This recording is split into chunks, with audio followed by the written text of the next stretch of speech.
북한이 어제 단거리 탄도미사일 발사와 관련해 신형 전술유도 무기의 위력 시위 사격이었으며 김정은 위원장이 직접 지도했다고 밝혔습니다. 미 국무부는 북한에 더 이상 도발을 하지 말라며 실무 협상이 진전되길 희망한다고 거듭 촉구했습니다. 전국에 장맛비가 이어지는 가운데 서울과 경기, 강원 등 중부지방 곳곳에 호우특보가 내려졌습니다. 일요일까지 중부지방에 최고 300mm의 비가 쏟아질 것으로 예상됩니다.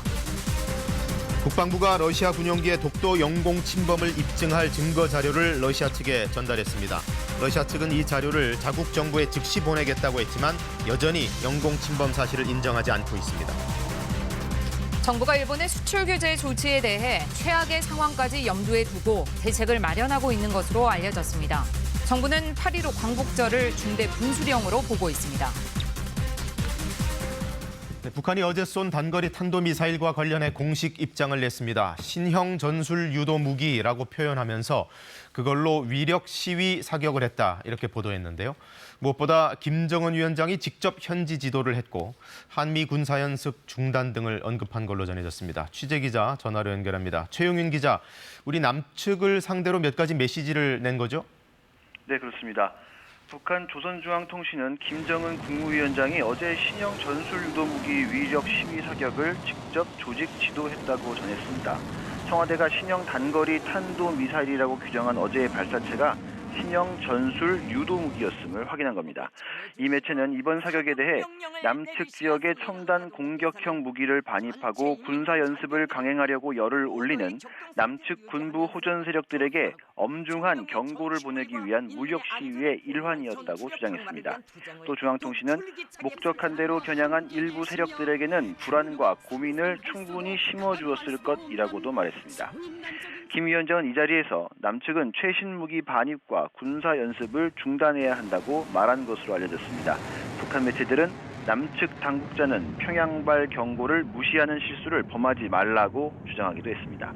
북한은 앞서 지난 11일 우리의 F-35K 도입에 반발하면서 신형 무기를 개발하겠다고 경고했고 16일 외무성은 한미연합훈련은 북미 공동선언 위반이라고 주장하기도 했습니다.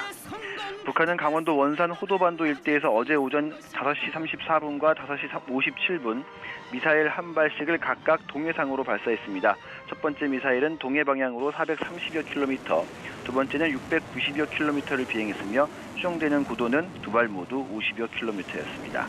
지금까지 통일외교부에서 KBS 뉴스 최영윤입니다. 네, 미국의 공식 반응은 북한보다 조금 더 먼저 나왔습니다. 이제 그만해라, 더 이상은 도발 말라 이렇게 촉구하는 내용이었습니다. 지난번 발사 때만 해도 트럼프 대통령은 상당히 대수롭지 않다는 뉘앙스로 일축했는데 이번에는 그거보다는 조금 더 경고성 메시지를 담았다고 볼 수 있습니다. 다만 대화, 실무 협상, 외교적 해결 이런 기조들을 거듭 강조했습니다. 워싱턴 김웅규 특파원입니다. 북한의 단거리 미사일 발사체 보도를 알고 있다는 짧은 비공식 첫 반응을 냈던 미국이 오늘 공식 입장을 밝혔습니다. 미 국무부는 북한의 단거리 탄도미사일 발사와 관련 더 이상 도발하지 말라고 촉구했습니다. 대북 제재는 계속 유지될 것임도 재차 분명히 했습니다. We urge no more provocations and that all parties should abide by our obligations under UN Security Council resolutions.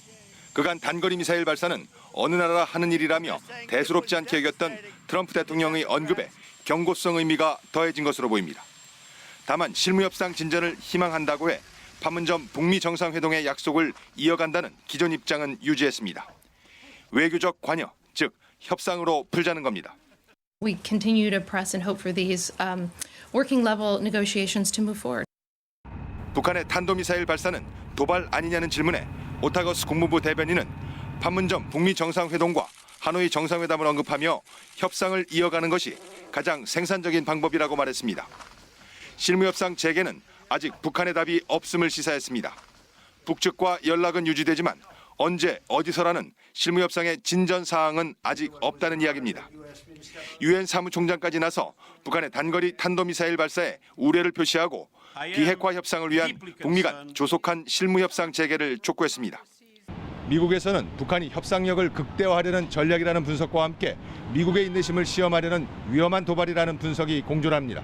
이런 상태로라면 북미 실무협상 재개까지 시간이 더 필요해 보입니다. 워싱턴에서 KBS 뉴스 김웅규입니다. 다음 소식입니다. 오늘 아침에 제법 큰 비가 내릴 거라는 예보가 나와 있는데 서울 지역 상황을 먼저 알아보겠습니다. 한강 잠수교에 민정희 기자가 나가 있습니다. 민 기자, 아까 일부 때는 비가 거의 그쳐 있었는데 1시간 사이에 변화가 좀 있었습니까? 네, 제가 지금 나와 있는 서울 잠수교에는 조금 전 6시를 넘으며 비가 시작됐습니다. 당초 예보와 달리 밤사이 서울엔 비가 거의 내리지 않았지만 조금 전부터는 천둥을 동반한 비가 쏟아지고 있습니다. 밤사이 서울 등 수도권에 폭우가 예상됐지만 자정부터 현재까지 서울 강수량은 6.7mm에 머무르고 있습니다.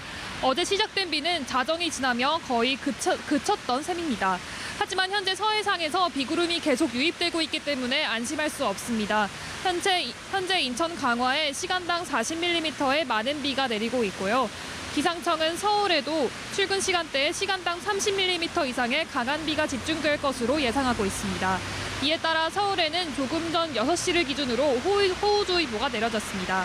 현재 잠수교 수위는 2.92m입니다. 수위가 5.5m까지 높아지면 보행자 통행이 불가능해지고 6.2m를 넘어설 경우에는 차량 역시 통제됩니다. 출근 시간대 빗줄기가 굵어지며 강한 비와 바람을 동반한 폭우가 올 가능성이 높은 만큼 이곳을 비롯해 주요 도로의 교통 상황을 아침 출근 전에 확인하시는 게 좋겠습니다. 지금까지 서울 잠수교에서 KBS 뉴스 민정입니다. 네, 이번 비는 중부를 중심으로 상당한 강우량을 예고하고 있습니다. 수도권과 강원 쪽에 호우특보가 내려져 있는데요. 자세한 날씨를 기상캐스터를 통해서 들어보겠습니다. 배지 캐스터, 지금 주로 어느 쪽에 제일 비가 많이 내리고 있습니까? 네, 중부지방에 계신 분들은 출근길 조금 서두르셔야겠습니다. 이 시각 서울 역삼의 풍경인데요. 비가 내리면서 도로가 미끄러운 데다가 곳곳에서 도로 정체도 시작됐습니다. 현재 서울에는 호우주의보가 발효 중인 가운데 빗줄기가 점차 굵어지고 있습니다. 경기 북부와 강원 지역, 충남 북부 지역으로는 보시는 것처럼 붉은색의 강한 비구름대가 지나면서 시간당 30에서 50mm에 달하는 세찬 비가 쏟아지는 곳이 있습니다. 현재 경기 북부와 강원 일부 지역으로는 호우경보가 발효 중이고 서울을 비롯한 수도권과 강원 지역, 충남 북부 지역으로는 호우주의보가 내려져 있습니다. 지금까지는 충남 북부 지역을 중심으로 많은 비가 집중됐는데요. 앞으로 중부지방에는 80에서 300mm가 넘는 비가 더 내릴 것으로 예상되고 강원 영동과 경북 북부 지역, 전북에는 30에서 120mm 이상, 그밖에 남부지방과 제주에도 5에서 40mm의 비가 더 내릴 것으로 예상이 됩니다.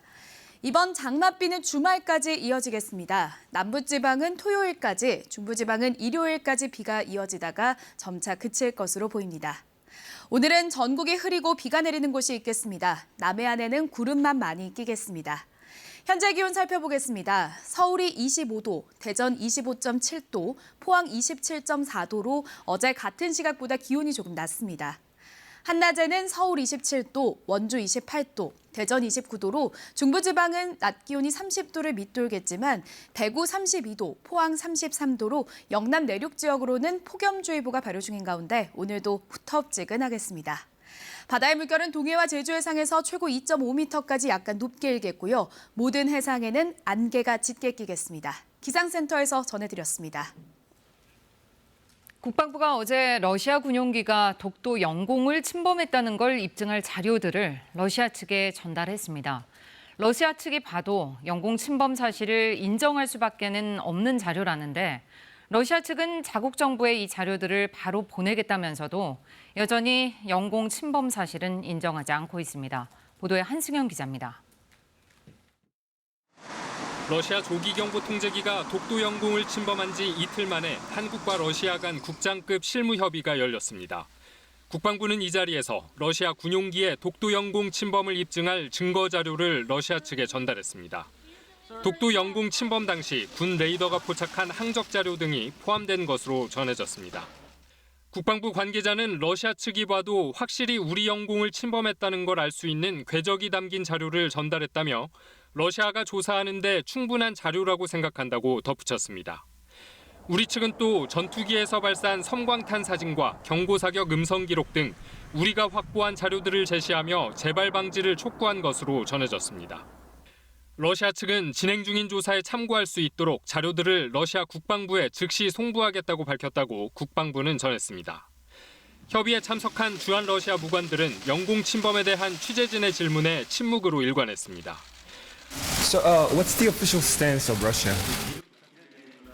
앞서 영공 침범을 부인했던 러시아 정부는 어제는 주한 러시아 대사관 트위터를 통해 한국 영공을 침범한 사실을 확인한 바 없다고 강조했습니다. 러시아 측이 영공 침범에 대해 유감을 표했다는 청와대의 언급은 사실과 다르다며 상황을 철저히 조사한 뒤 공식 입장을 정리해 한국에 전달하겠다고 했습니다. 하지만 러시아가 영공 침범을 강하게 부정하고 있어 공식 입장이 나오는 데에는 상당한 시간이 걸릴 것으로 보입니다. KBS 뉴스 한승현입니다.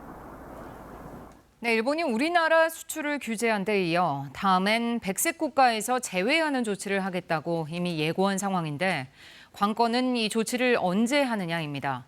정부는 일단 다음 달 일본이 이런 조치를 할 거고 그래서 8.15 광복절이 중대 분수령이 될 것으로 보고 있습니다.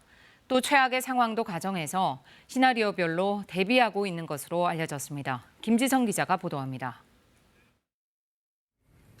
수출 규제 조치를 수출 관리 조치라고 불러온 일본 정부. 安全保障上の懸念を踏まえ、日本の輸出管理制度を適切に実施する上で 다음 카드는 수출 관리 우대국 백색 국가에서 한국을 제외하는 조치입니다. 청와대와 정부는 그 시기를 다음 달로 예상하는 분위기입니다.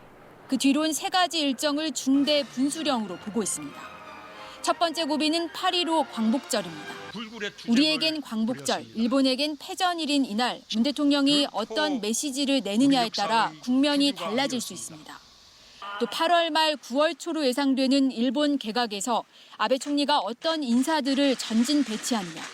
10월 일왕 즉위식도 한일 관계를 풀 주요 변곡점입니다.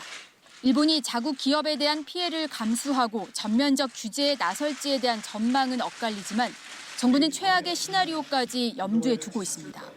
특히 우리 기업에 대한 개별 금융 규제 가능성도 있다고 보고 정부 대책을 마련하고 있는 것으로 알려졌습니다. 이 총리는 공개 경고를 하며 외교적 해법을 촉구했고 그래서 일본 정부에 말합니다. 외교적 협의를 통해 해결책을 찾자는 것입니다. 문 대통령은 핵심 소재 해외 의존도를 줄이는 게 국가적 과제라고 강조했습니다. 수출 규제가 이어지고 있는 가운데 우리는 할 수 있다라는 자신감을 다시 한번 확인할 수 있었습니다. 정부는 막판까지 외교적 해법의 길은 열어놓되 수입 다변화, 부품 소재 국산화에 모든 역량을 투입할 계획입니다. KBS 뉴스 김지선입니다. 이런 상황 속에 일본 측은 자국 언론들 단속에 나섰습니다. 한국 수출 규제를 주도하고 있는 일본 주무부처 장관이 자국 언론들을 압박하는 발언을 연일 쏟아내고 있는데요. 수출 규제를 수출 관리로 써야 한다면서 일종의 지침까지 내렸습니다. 어떤 의도를 갖고 이런 발언들을 하는 건지 또 영향이 실제 있는지 도쿄에서 황현택 특파원이 전해드립니다. 수출 규제를 이끌고 있는 일본 경제산업성의 세코 장관이 최근 SNS에 올린 글입니다. NHK 취재진에 수출 규제가 아닌 수출 관리로 써야 한다고 지적했다면서 보도가 달라질까라고 적었습니다. 실제로 요구를 받기 전 이랬던 NHK 보도는 続いては日本の韓国に対する輸出規制についてです。 하루 만에 이렇게 바뀌었습니다. 日本が韓国に対する輸出管理を厳しくした措置が議題になった WTO. 요미우리 신문도 지난 17일 사설을 기점으로 그동안 써오던 수출 규제란 단어를 버렸습니다. 세코 장관은 더 나아가 일본 언론들이 규제와 관리 가운데 어떤 제목을 뽑았는지를 분류했고 서울발 기사에 대해선 한국의 주장은 허점이 많다. 이를 단순 전달하지 말고 일본 정부의 사실관계를 확인한 뒤 보도하라는 지침까지 내렸습니다. 事務レベルでの電子メールを通じたやり取りを行ってきているところでありますけれども、法的根拠に関する詳細な説明は得られておりません。 세코 장관은 아베 총리와 연을 맺은 뒤 자민당 언론 전략을 감당하는 등 언론 플레이에 능하다는 평을 받는 인물입니다. 이 같은 세코 장관의 언론 압박은 향후 백색 국가에서의 한국 제외, WTO 제소 과정 등에서 예상되는 언론의 비판을 미리 차단해보겠다는 의도로 풀이됩니다. 도쿄에서 KBS 뉴스 황현택입니다. 다음 소식입니다. 습하고 무더웠던 어젯밤 경기 수원의 한 아파트 단지에 6시간 동안 전기 공급이 끊겨서 주민들이 큰 불편을 겪었습니다. 비슷한 시간 충남 천안에서는 8층짜리 주상복합 건물에서 불이 났습니다. 강푸른 기자가 사건 사고 소식을 종합했습니다. 아파트 단지 전체가 짙은 어둠에 휩싸였습니다. 어제 오후 7시 50분쯤 경기 수원의 한 아파트에 전기 공급이 끊어져 6시간 만에 복구됐습니다. 50대 남성 2명이 아파트 승강기에 갇혔다가 30분 만에 구조됐고 790여 가구 주민들은 더운 날씨 속에 불편한 밤을 보냈습니다. 비 오고 막 습한데 뭐 에어컨도 못 틀고 그냥 애들이 더우면 잠을 못 자거든요. 지금 애들 재우는 게 제일 걱정인 것 같아요. 복구 작업을 도운 한국전력 측은 아파트 내부 수전 설비가 훼손돼 전기가 끊어졌다고 설명했습니다. 사다리차를 탄 구조대원이 천천히 건물 안으로 들어섭니다. 어제 저녁 7시 24분쯤 충남 천안의 한 주상복합 건물 8층에서 공사 중인 사우나에 불이 났습니다. 소방차 30여 대가 동원돼 50분 만에 불길이 잡혔지만 사우나 안에 있던 직원 65살 조모 씨가 연기를 마셔 병원으로 옮겨졌습니다. 경찰과 소방당국은 정확한 화재 원인과 피해 규모를 조사하고 있습니다. 어제 오후 5시 반쯤 부산 동래구의 한 건물 주차타워 10층 높이에서 승용차 한 대가 지하로 추락했습니다. 사고 당시 차 안에 사람이 없어 다친 사람은 없었지만 떨어진 승용차를 비롯해 차량 5대가 파손됐습니다. 경찰은 수리기사가 주차타워 승강기를 조작하는 과정에서 차량이 떨어진 것으로 보고 정확한 사고 경위를 조사하고 있습니다. KBS 뉴스 강푸른입니다. 네, 어제 임명장을 주고받는 자리에서 문재인 대통령과 윤석열 검찰총장 사이에 오간 얘기의 키워드는 권력이었습니다. 문 대통령은 청와대나 정부 여당의 권력, 즉 살아있는 권력에도 엄정한 자세를 가져달라 이렇게 당부했고 윤 총장은 취임사를 통해 검찰의 권력을 공정하게 쓰겠다는 점 강조했습니다. 최현진 기자입니다. 부인과 함께 임명장 수여식에 참석한 윤석열 신임 검찰총장. 수여식에 앞서 법무장관으로 거론되는 조국 민정수석과 조우했습니다.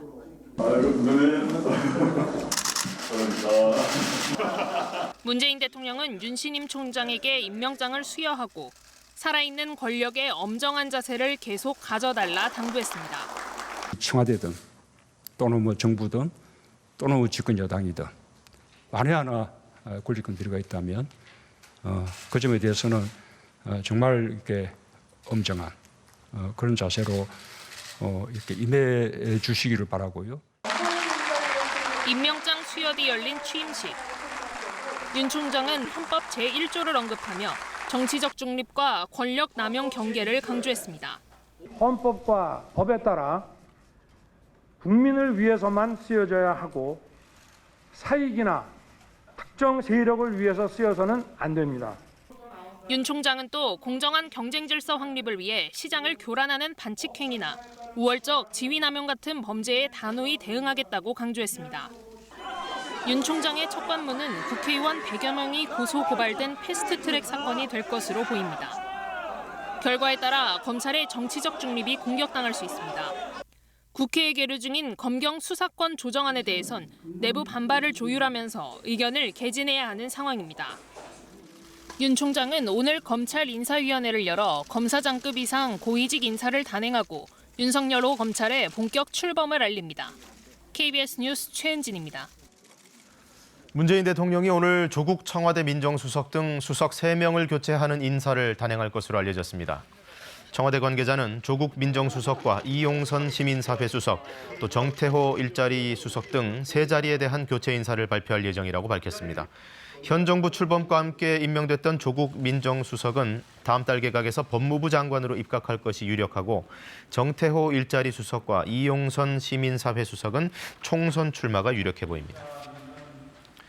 유럽중앙은행이 금리를 동결하기로 결정하면서 미국 증시가 곧바로 영향을 받았습니다. 미 연준도 다음 주에 금리를 내리지 않을 수 있다는 우려가 더해졌습니다. 뉴욕 김철우 특파원의 보도입니다. 뉴욕 증시가 일제히 하락했습니다.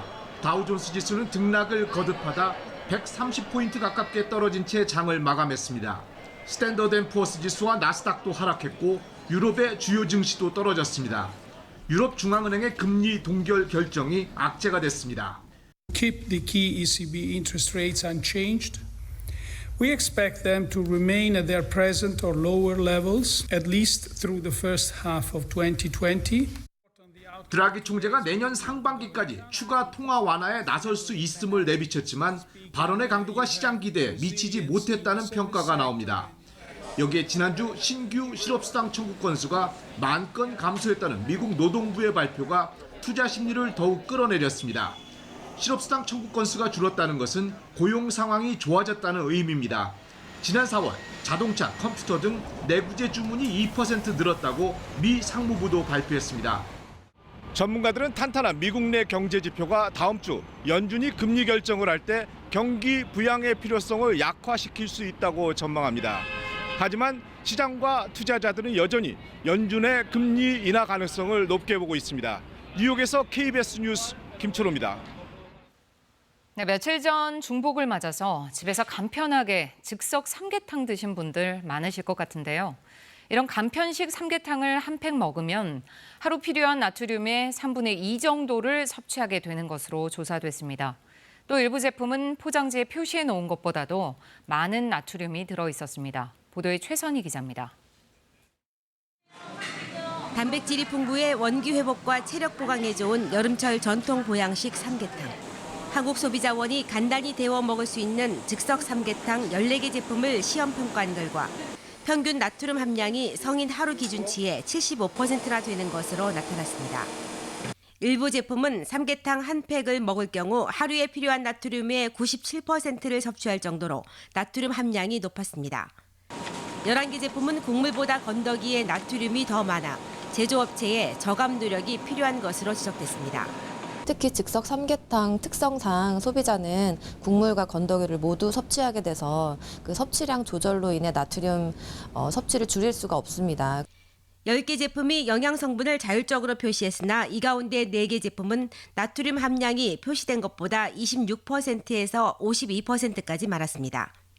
즉석 삼계탕 한 팩의 열량은 734kcal, 단백질은 하루 필요량보다 39%나 많았습니다.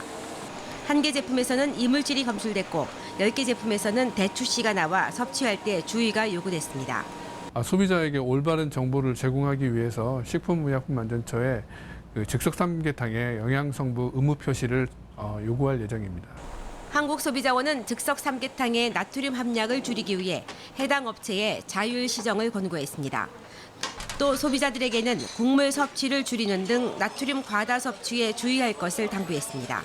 KBS 뉴스 최선입니다.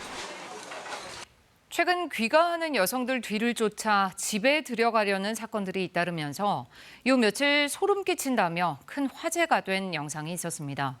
일명 신림동 피에로 영상이라고 불린 촬영물에는 한 남성이 어릿광대 가면을 쓰고 현관문을 열려고 시도하는 장면이 담겨 있었는데요.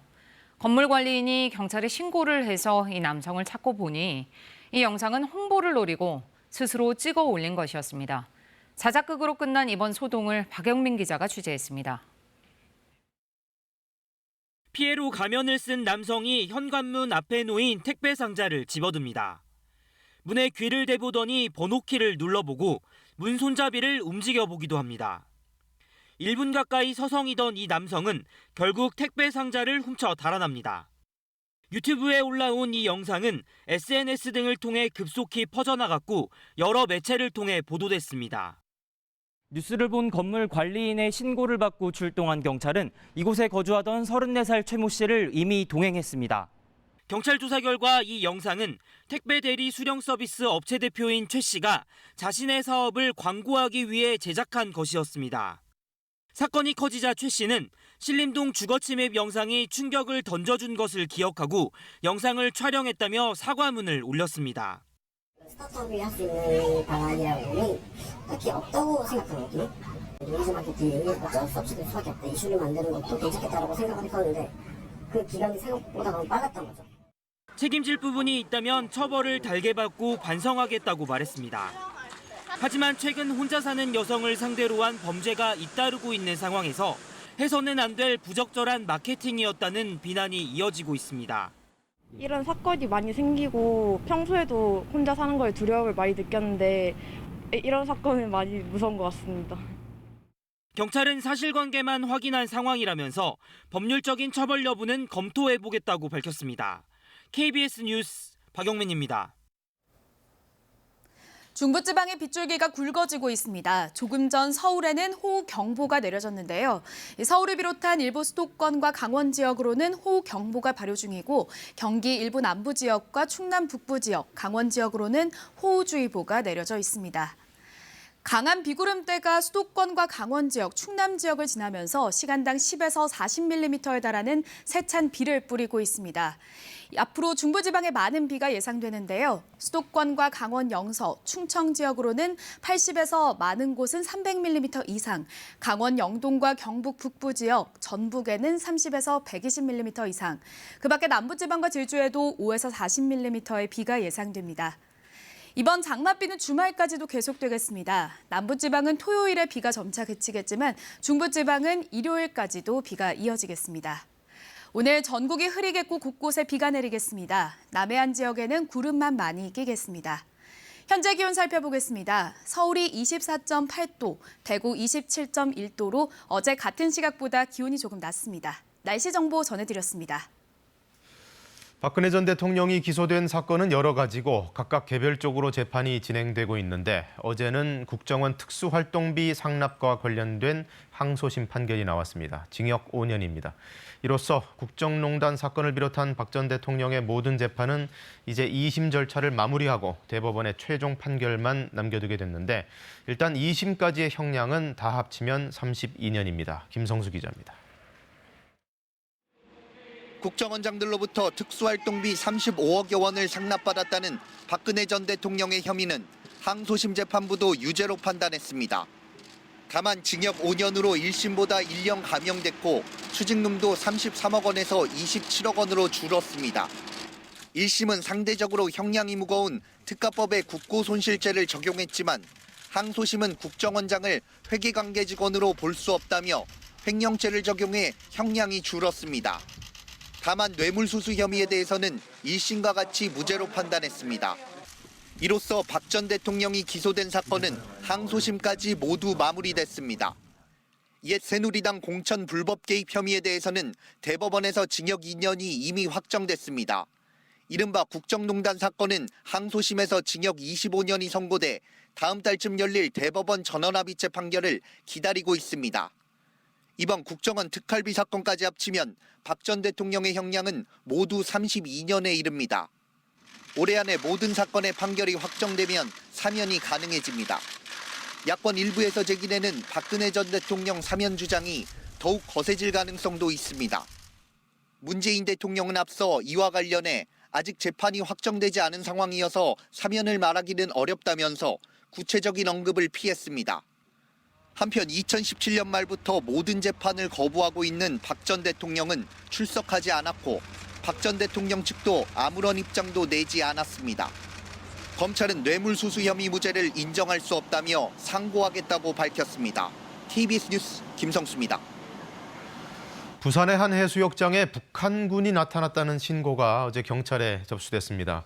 실제로 북한군 복장을 한 사람들이 인공기와 모이총까지 들고 해변에 나타나 피서객들을 놀라게 했는데 경찰이 출동하고 알아보니 반정부 시위를 하는 국내 대학생들이었습니다. 보도에 신건 기자입니다.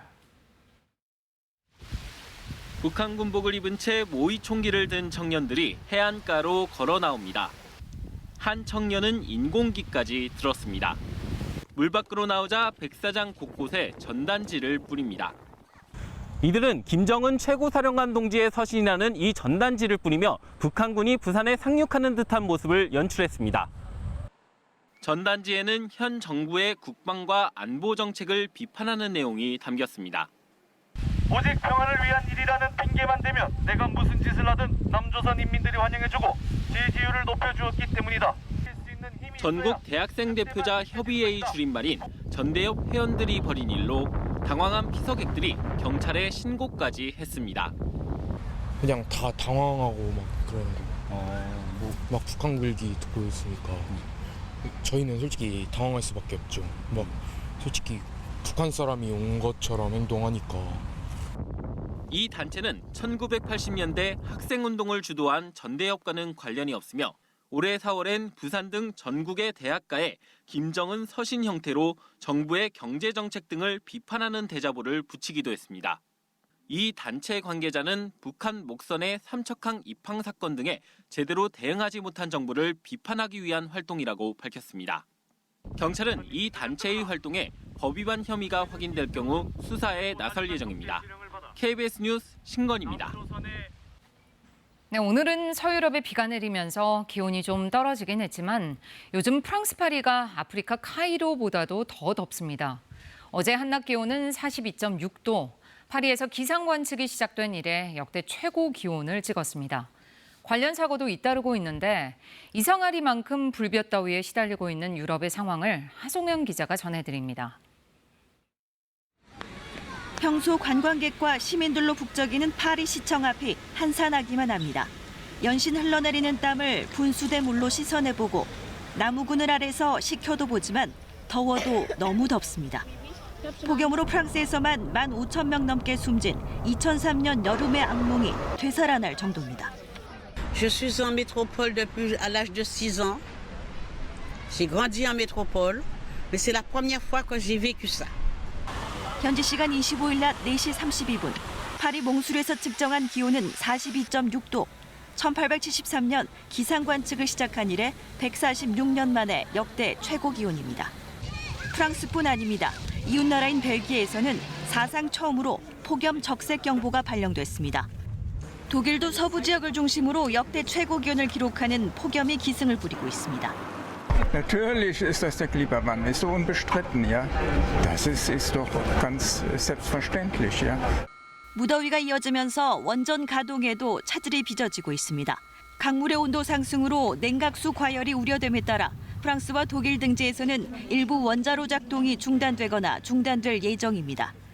철로 과열로 인한 열차 사고도 잇따르고 있습니다. 영국에서는 철로에서 화재가 나는가 하면 벨기에에서는 열차가 운행 도중 갑자기 멈춰서 수백 명의 승객들이 불편을 겪었습니다. KBS 뉴스 하송연입니다. 거센 흙탕물이 모든 것을 집어삼킬 듯 범람하는 이곳은 중국 황하의 후커우 폭포입니다. 여름철 이 시기가 되면 폭포의 수량이 최고조에 이르면서 거센 물살이 장관을 이루는데요. 아찔해 보이는 이 장면을 보기 위해서 관광객들이 대거 몰려들기도 합니다. 후커우 폭포는 황하 중류 산시성에 있는데요. 전문가들은 이곳에 흐르는 물의 양이 초당 2,550세제곱미터에 이르는 것으로 추정하고 있습니다. 한 남자가 비행보드를 탄 채로 하늘로 솟구치는 모습입니다. 프랑스인 발명가 자파타가 스스로 개발한 비행보드를 타고 프랑스에서 출발해 영국 해협 횡단에 나섰습니다. 하지만 이번 도전은 불과 몇 분 만에 비행보드가 바다로 떨어지면서 아쉽게도 실패했습니다. 자파타는 최근 프랑스 대혁명 기념일 군사 퍼레이드 때 마크롱 프랑스 대통령 앞에서 비행보드를 타고 샹젤리제 상공을 날아서 화제가 되기도 했는데요. 이번 실패에 좌절하지 않고 다시 도전에 나설 것이라고 말했습니다. 지금 세계는입니다. 이른바 초연결 사회에 접어들면서 일반 가정에서도 사물 인터넷을 쓰는 곳이 많습니다. 개인 IP 카메라나 CCTV와 연결된 시스템이 점점 확산되고 있는 건데 문제는 이걸 해킹해서 사생활을 훔쳐보는 일이 많아지고 있다는 겁니다. 손서영 기자가 취재했습니다. 해킹된 영상을 생중계하는 해외 사이트. 부산의 한 수영장 영상이 실시간으로 연결돼 있습니다. 관리자 계정에 접근하면 카메라 각도까지 마음대로 조정할 수 있습니다. 책상에 앉아 두리번거리는 남성. 웹캠을 해킹해 방안까지 들여다보는 것도 어렵지 않습니다. 집 앞마당부터 길거리, 음식점을 비추는 영상까지 버젓이 생중계되고 있습니다. 전문가와 함께 카페에 설치된 IP 카메라 해킹 시연을 해봤습니다. 비밀번호 해킹 프로그램을 돌리자 1분도 안 돼 해킹에 성공합니다. 유무선 공유기에 접속할 수 있는 패스워드를 이제 공장 출고 값이나 아니면은 본인이 기억하기 쉬운 단순한 숫자로만 구성된 이제 이런 것들로만 하면은 이제 쉽게 추측을 해서 접속을 할 수가 있습니다. 사물 인터넷, 즉 IoT 보안 취약점 신고 건수는 지난 3년간 7배 가까이 늘었습니다. IoT 해킹은 기업이나 공공기관보다는 개인 사생활을 노립니다. 보안이 취약한 개인용 기기를 해킹하면 연결된 다른 기기나 이용자들까지 피해가 확산될 수 있습니다. 보안에 취약한 기기들은 개인 정보 유출뿐만 아니라 통신망에도 위협이 될 수가 있고 사회 안전에도 위협이 될 수가 있습니다. 올 2월에야 국내 출시 IP 카메라에 대한 보안이 강화됐지만 판매량이 많은 저렴한 중국산 직구 제품 등은 관리의 사각지대에 놓여 있습니다. KBS 뉴스 손서영입니다. 네, 음주운전이 이런 참변을 또 낳았습니다. 고속도로 갓길에 세워진 음주운전차 때문에 현장에 출동해서 업무를 보던 고속도로 순찰대원들이 지나가던 트레일러에 치여 숨지는 일이 있었습니다. 꽃다운 20대 청년 2명이 이렇게 허망하게 목숨을 잃었습니다. 김유대 기자입니다. 출동한 경찰과 구급대원이 사고 처리에 분주합니다. 차량은 형체를 알아볼 수 없을 정도로 심하게 훼손됐습니다. 사고가 발생한 건 어제 새벽 0시 50분쯤. 고속도로 갓길에 승합차 한 대가 세워진 걸 발견한 순찰대원이 상황을 통제하던 중 25톤짜리 대형 트레일러가 현장을 그대로 덮쳤습니다. 고속도로 관리회사 외주업체 직원인 순찰대원 24살 양모 씨와 21살 허모 씨 등 2명이 그 자리에서 숨졌습니다. 고인은 모두 고등학교를 졸업한 뒤 취업 전선에 뛰어든 청년들이었습니다. 양 씨는 입사 3년, 허 씨는 입사한 지 불과 한 달도 지나지 않아 사고를 당해 안타까움을 더했습니다. 트레일러가 고속도로 순찰차 아마 후미 쪽을 이렇게 박으면서 다 밀고 그러고 가버리는 것 같아요. 그러면서 이제 그 순찰차가 제일 많이 망가지고. 사고를 낸 트레일러 운전자 50살 정모 씨는 인근에 차를 세워두고 도주했다가 반나절 만에 검거됐습니다. 정 씨는 졸음운전을 하다 사고를 냈고 사람이 숨졌는지는 몰랐다고 진술한 것으로 전해졌습니다. 또한 경찰 조사 결과 순찰대원들이 사고를 당하기 전 통제하던 갓길 승합차 운전자는 면허 취소 수준의 만취 상태였던 것으로 드러났습니다. 경찰은 조사를 마치는 대로 트레일러 운전자 정 씨에 대해 구속영장을 신청할 계획이고 승합차 운전자도 음주운전 혐의로 입건했습니다. KBS 뉴스 김유대입니다. 네, 전어하면 가을이죠. 봄 도다리, 가을 전어 이런 말이 있는데 여름에 맛보는 햇전어도 만만치 않다고 합니다. 육질과 뼈가 부드러워서 가을 전어와는 또 다른 풍미를 자랑한다는데요. 지금 남해안 일대 금어기가 끝나면서 본격적인 조업이 시작됐고 관련 축제도 벌어졌습니다. 차주하 기자가 다녀왔습니다. 새벽 햇살로 붉게 물든 사천만을 어선들이 바쁘게 가로지릅니다. 최근 금어기가 끝나고 제철을 맞은 여름 햇전어를 잡기 위해서입니다. 400m 길이 그물을 바다로 던진 후 조심스레 건져 올리면 은빛 비늘이 반짝이는 전어가 모습을 드러냅니다. 금어기 끝나자마자 바로 시작했습니다. 여름 햇전어는 뼈가 약하기 때문에 누구나 좋아하실 수 있는 횟감이 됩니다. 밤샘 조업 끝에 수십 킬로그램의 전어를 싣고 항구로 돌아온 어선들. 어민들은 가을까지 풍어가 이어지길 기대합니다. 15kg 한 20kg 되겠네. 많이 잡혀야 되는데 많이 잡히길 기대해야죠. 여름 햇전어를 즐길 전어 축제도 삼천포항 일대에서 시작됐습니다. 여름 전어는 가을보다 육질과 뼈가 부드러운 것이 특징. 전어회와 무침, 구이 등 다양한 전어 요리를 축제 기간 저렴한 가격에 맛볼 수 있습니다. 후가 내가지고 지금 전어 축제에 왔습니다. 뼈도 부드럽고 맛있네. 맛있고 나는 많이 먹고 갈 겁니다. 전어 무료 시식회와 경매 행사, 맨손 전어 잡기 등 다양한 체험도 할 수 있습니다. 가을에 전어가 깨가 3마리면 여름에 전어는 깨가 4마리입니다. 수산물과 더불어서 여러 가지 체험 활동을 하는 게 많이 준비가 되어 있습니다. 여름 햇전어의 풍미를 즐길 수 있는 사천 삼천포항 전어 축제는 오는 28일까지 계속됩니다.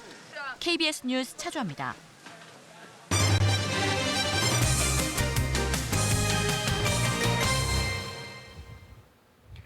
서울 중심부를 둘러싸고 있는 한양 도성은 3년 전 성벽 일부가 무너지는 아찔한 사고가 나기도 했는데요.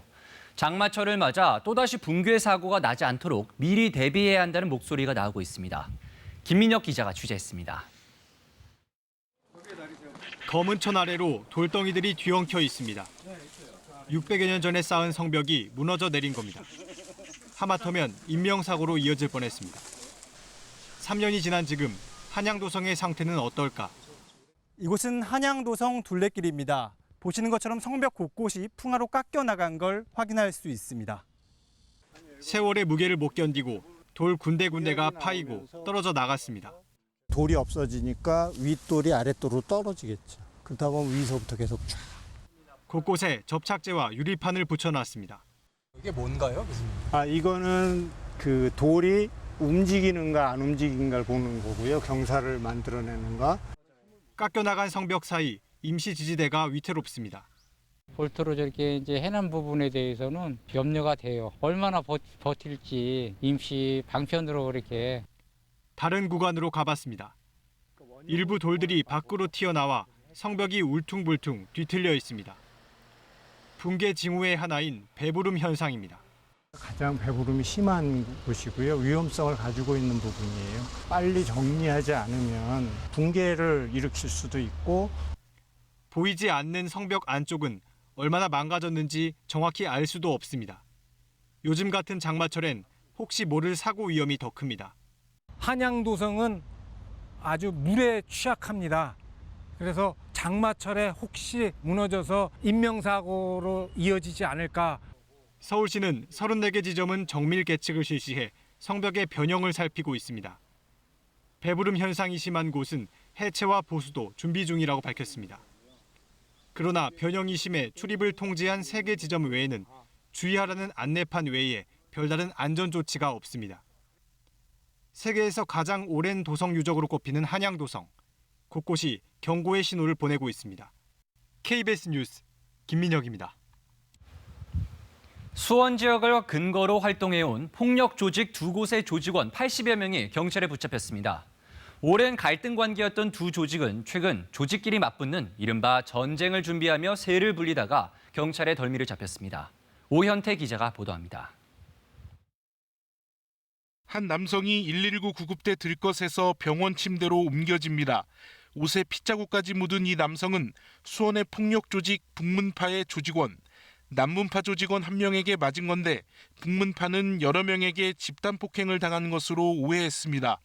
이때부터 북문파와 남문파 조직원들은 병원에서 우연히 만나 몸싸움을 벌이는 등 첨예하게 대립했습니다. 이들은 이후 조직끼리 맞붙는 이른바 전쟁을 염두에 두고 20, 30대 조직원을 모집해 세를 불렸습니다. 조직의 세를 불리기 위해서는 인원이 많이 필요하니까 주위에 체격이 좋고 소위 싸움을 잘한다는 친구들을 지인을 통해서 아름아름 모집했습니다. 경찰은 두 집단 사이의 갈등이 커지고 있다는 첩보를 입수하고 전담팀을 구성해 1년여간 수사를 벌였습니다. 이 과정에서 북문파 조직원들이 유흥업소를 찾아 업주를 협박하는 등 업무 방해를 한 사실도 확인했습니다. 검거작전은 조직원들의 도주를 우려해 광역수사대 형사 72명이 전원 투입돼 동시에 이뤄졌습니다. 경찰은 남문파와 북문파 조직원 84명을 붙잡아 이 가운데 18명을 구속했습니다. 남문파와 북문파는 1990년대부터 활동해 왔으며 경찰청이 관리하고 있는 폭력 조직 가운데 손에 꼽히는 수도권 최대 규모의 조직입니다. 경찰은 일선에서 활발히 활동하는 중간 관리자급을 대거 붙잡았다며 남문파와 북문파를 사실상 와해시켰다고 설명했습니다. KBS 뉴스 오현태입니다. 음주운전 처벌과 단속 기준이 강화된 제2윤창호법이 시행된 지 한 달째인데요. 시민들의 경각심은 높아졌는데 정작 모범을 보여야 할 공직자들은 계속 무리를 빚고 있습니다. 이유진 기자입니다. 군수 전용차를 담당하는 진천군청 소속 운전직 공무원 A씨. 회식이 있던 날 술에 취해 시동이 걸려 있던 차를 훔쳐 몰았습니다. A씨는 이곳에서 차를 훔쳐탄 뒤 3km가량을 운전하다 경찰에 붙잡혔습니다. 당시 혈중 알코올 농도는 면허 취소 기준인 0.08%를 크게 웃도는 0.179%였습니다. 긴장도 풀리고 이렇게 하던 차에 본인이 이렇게 실수를 한 것 같아요. 결과 오면은 거기에 맞춰서 중징계가 이러질 거다 판단이 돼요. 제2윤창호법이 시행된다며 대대적으로 내부 단속과 홍보에 나섰던 지난 5월. 증평소방서 소방대원 B씨는 만취 상태로 차를 몰다 중앙분리대를 들이받기도 했습니다. 이 사고로 면허가 취소된 B씨는 감봉 3개월 처분을 받았습니다. 제2윤창호법 시행 이후 충북 지역의 음주 적발 건수는 지난해 같은 기간보다 크게 줄었습니다. 음주 사고 역시 2018년 78건에서 올해 25건으로 3분의 1 이상 줄었습니다. 일반 시민들에게 음주운전에 대한 경각심이 자리 잡고 있는 것으로 풀이됩니다. 하지만 모범을 보여야 할 공직자들은 여전히 술에 취해 운전대를 잡고 있습니다. 시속 60km 주행 시에 일반 운전자보다 반응 속도가 2.5배 증가하고 그리고 제동거리도 10m가량 처할 수 있는 능력이 떨어지기 때문에 아무래도 사고로 이어질 확률이 훨씬 음주운전으로 인한 안타까운 희생을 막기 위해 제정된 제2윤창호법. 하지만 정작 공직자들은 아랑곳하지 않고 있습니다. KBS 뉴스 이유진입니다. 전북 군산 앞바다의 꽃새우는 그동안 인기 과자인 새우깡의 원료로 쓰여왔는데요. 농심이 올해부터는 군산 꽃새우를 사용하지 않기로 하면서 어민들은 울상을 짓고 있습니다. 박웅 기자가 취재했습니다. 예년 같으면 꽃새우잡이가 한창일 어선들이 일선을 놓은 채 군산 앞바다에 떠 있습니다. 조업을 중단한 군산항의 꽃새우잡이 어선은 모두 60여 척. 어민들은 올해 들어 꽃새우 가격이 폭락해 조업할 엄두를 내지 못한다고 말합니다. 어민들이 좀 생계에 좀 곤란이 느껴서 지금 조업을 할 필요성을 못 느껴서 지금 일하고 있습니다. 군산 앞바다의 꽃새우는 그동안 식품 대기업인 농심에서 한 해 300톤씩 사들여 새우깡의 원료로 썼습니다. 그런데 올해부터는 품질 기준을 변경했다며 미국산 새우를 사들이기 시작했습니다. 갑자기 어민들의 팔로가 막히면서 15kg 한 상자에 5에서 8만 원이던 군산 꽃새우는 올해 들어 3만 원 선까지 뚝 떨어졌습니다. 군산 앞바다의 꽃새우는 주로 5월부터 9월 사이에 잡히는데요. 지금으로서는 언제 조업을 다시 시작할 수 있을지 기약할 수 없는 상황입니다. 이 때문에 어민들은 다른 식품기업이나 군부대 등에 납품해 줄 것을 바라고 있지만 수협은 재고가 쌓여 뾰족한 방법이 없다는 입장입니다. 냉동 창고에 가서 보시면은 엄청나게 쌓여있어요. 최대 하루 5톤에서 8톤 정도는 그냥 돼 있습니다. 어민 대표들은 조만간 수협 중앙회 등을 찾아 대책을 촉구할 예정입니다. KBS 뉴스 박웅입니다. 이 시각 현재 출근길 교통 상황 알아보겠습니다. 서울경찰청입니다. 안녕하십니까. 금요일 아침 교통정보입니다. 빗길에도 눈길 못지않게 급제동 시 미끄럽고 사고 확률이 높습니다. 도로 위에 수막이 형성되기 때문입니다. 오늘 아침도 전조등을 켜시고 감속운전, 안전운전 하시기 바랍니다. 올림픽대로 잠실 방향 행주대교 이전부터 방화대교 이후까지 평소보다 큰 정체며 동부간선도로 남부 구간에 해당되는 탄천 1교 부근도 청담대교 방향으로 평소보다 많이 밀리고 있습니다. 응봉로 응봉교에서 성수대교 이전까지 정체꼬리가 보이고 있지만 비교적 큰 어려움 없는 편이며 교통통제 및 혼잡 예상 정보입니다. 광화문 광장에 오후 4시부터 저녁 7시 30분까지 집회 후 도로 행진이 예정돼 있습니다. 주요 행진 구간 중에 안국동 사거리와 종로 2가 등에서 혼잡이 가장 클 것으로 보입니다. 주말인 내일도 광화문 광장에 큰 집회와 도로 행진이 예정돼 있습니다. 시간은 저녁 6시부터 밤 9시 30분까지입니다. 교통정보였습니다.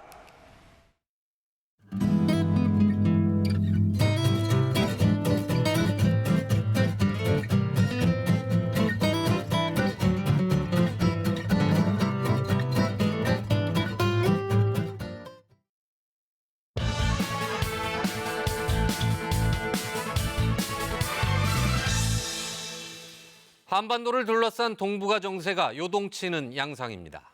한일 갈등에다 러시아 군용기의 우리 영공 침범에 이어 어제는 북한이 단거리 미사일을 또다시 발사했습니다. 올해 들어 세 번째로 판문점에서 북미 정상이 만난 지 25일 만입니다. 발사된 미사일 두 발 가운데 첫 번째는 430km, 두 번째는 690여 킬로미터나 날아간 것으로 분석됐습니다.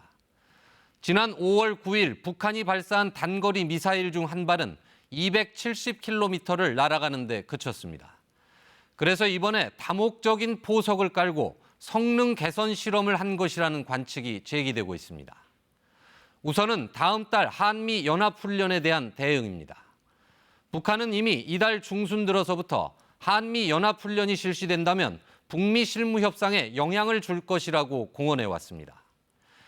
이번 미사일 발사 이틀 전에는 김정은 위원장이 새로 건조된 잠수함을 시찰했습니다. 연이은 무력 시위를 통해 협상력을 키우려는 의도가 엿보이는 대목입니다. 판문점 정상회동을 계기로 합의된 북미 간 실무 협상이 지연되는 상황에서 군부 등 북한 내부의 결속을 염두에 뒀다는 분석도 있습니다. 미사일 발사에 더해 북한은 다음 달 태국에서 열리는 아세안 지역 안보 포럼에 이용호 외무상을 보내지 않을 것으로 알려지고 있습니다. 매우 이례적인 이번 조치는 미국 국무장관과의 고위급 회담을 아예 무산시키는 대미 압박 행보의 일환으로 풀이됩니다. 북한이 볼턴 백악관 안보보좌관의 한국 방문이 마무리되고 나서 단거리 미사일을 발사한 것은 도발의 수위를 조절한 것이라는 진단도 있습니다.